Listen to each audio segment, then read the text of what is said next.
Good afternoon. It's not easy being green. For those of you who may remember the Muppets, that's what Kermit the Frog said.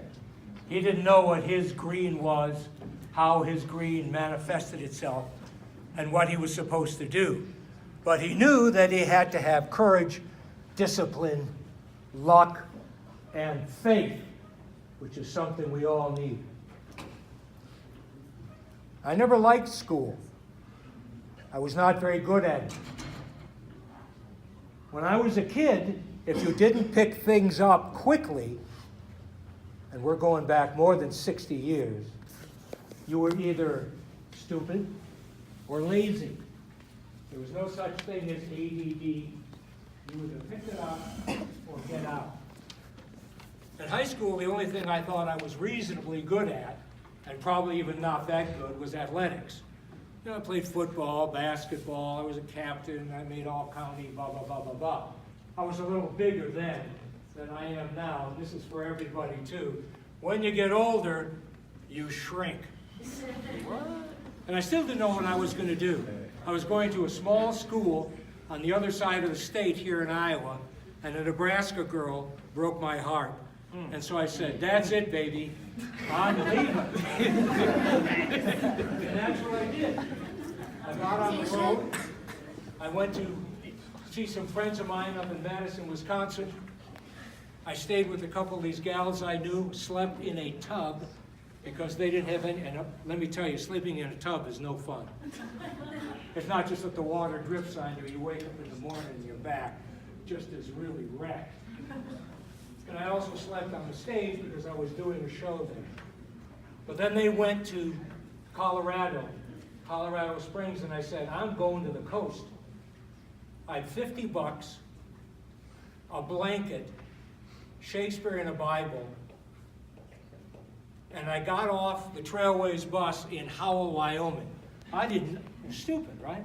I didn't know where Howell was. Howell was in the mountains. I got off the road, it was 20 miles in. So I stuck out my thumb, and I was lucky. I got a ride all the way to the coast.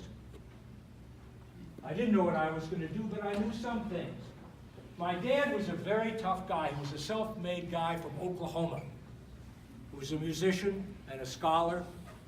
My mother and her family were immigrants. As a matter of fact, if my grandparents came to this country now, they probably wouldn't get in because they didn't speak English. My mother, fortunately, spoke English. But there's one thing that I knew, and one thing that my father did for me, and that was, among other things, that was, you've got to make a living. You've got to take care of yourself. You've got to pay your bills, and you can't depend on anybody else. You've got to develop yourself, and that's what I did. Wherever I went, I knew I had to work. So I got out to the coast. I got help. I got luck. I was in a bar. Wasn't 21. Not much of a drinker then, and not much now.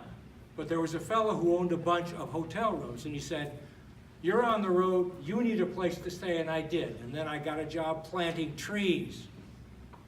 And when I planted trees, you didn't go out if the boss was loaded. He got loaded one night, had a connection with some lady of the town, and all the rest of us didn't have any work. So I said, "To hell with this." So I went to job service, and they had a thing called the Job Corps. Does anybody know what the Job Corps is? It was a government program that helped people out. And I thought, well, I better learn a trade. I had 2.5 years of college, and I didn't think I could do anything. I could recite Shakespeare. What good is that going to be? You've got to make a living. And they said, "No, you have too much education.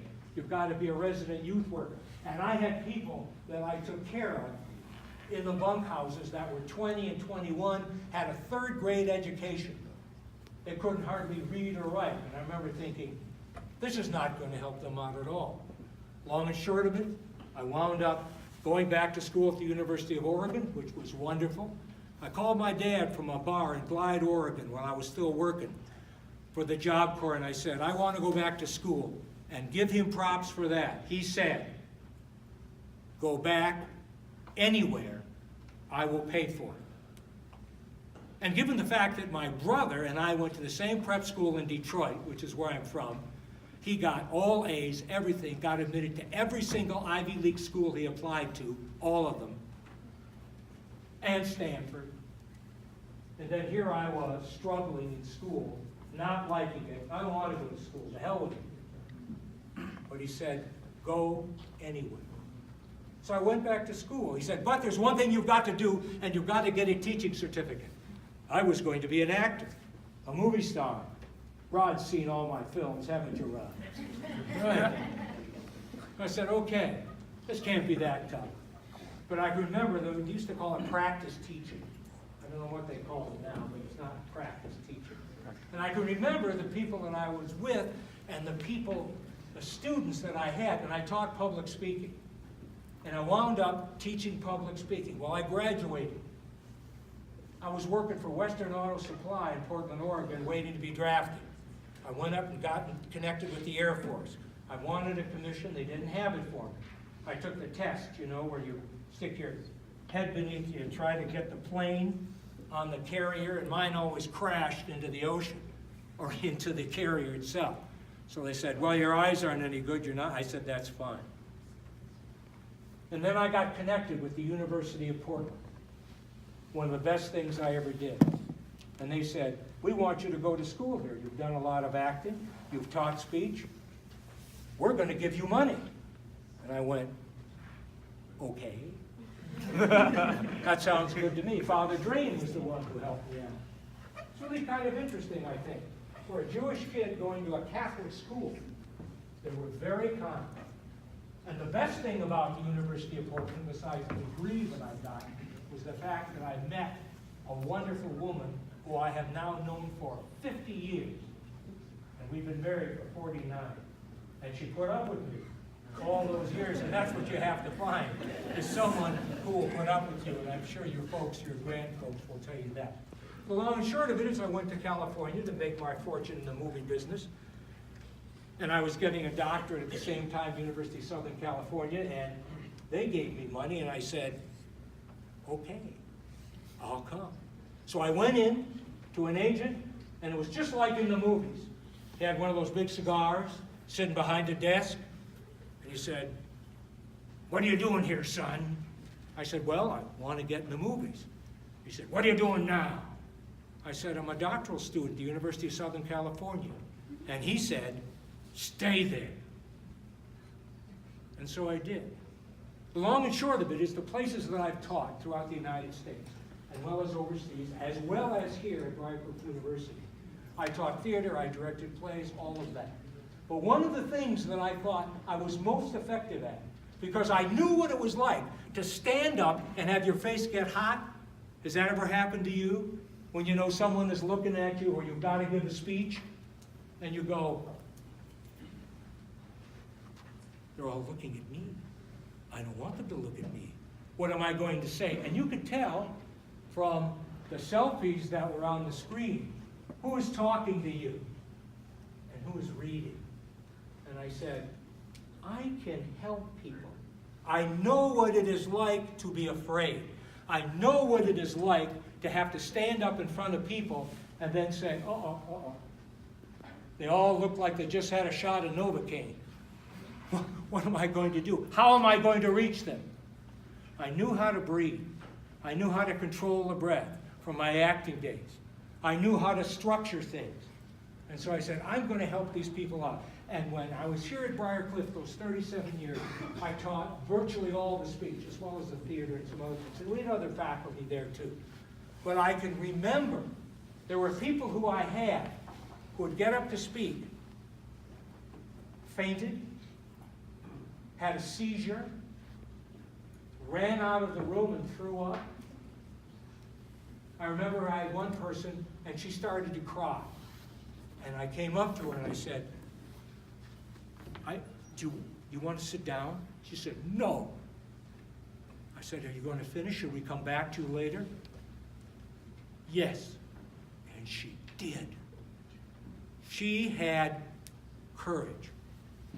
So it's not easy being green. It's not easy having to get up and speak in front of you. But it is crucial. I don't care what kind of grades you get. You get grades high in the alphabet, proud of you, happy for you. I don't give grades any moral compass. A lot of people get A's and they're swine. And there are many people who get C's who are really good and decent people. But can you connect? That's what's going to make the difference. Everything being equal, for example, when you go to a job interview, you have the same credentials, you have the same background. Why should somebody hire you? Why should they care about what you can do for them? And my contention is that if you know how to communicate, human communication is the key. One of the things that Rod talked about, remember, was being on the radio. And he was a very shy guy. But he learned how to do that, the way everybody can learn how to do it. Now, I don't care if you don't like it. That isn't the issue. The issue is, can you get up in front of a people when you're absolutely going to need to and connect with them and say, I have something for you which is important because I'm taking something from you which I can never give you back, and that is time. And I damn well better fill it with something that is of value, because if I can't, I have no business being up here. It isn't easy being green. When I was in graduate school, the last thing I was going to do was be a teacher. I can remember saying to myself, why should I put up with all this crap? Why should I put up with people bitching and moaning and complaining and not handing things in and saying, no, I don't want to do this, or you're getting on me and I don't want to be bing-a-bang-a-boom. And yet for 47 years, it's all I ever did. I found my purpose and my passion because I found, like Rod did, something that I could share with people. And what I hope to share with you today, you don't have to know, but you have to work at everything. You give it everything you've got. And to use the old football analogy, you never leave anything in the locker room. It's always out on the field. And the same thing in any kind of metaphor you wish to give. It's not easy being green, but it's not supposed to be. And it's a wonderful, wonderful trip that you will take. Thank you for your attention.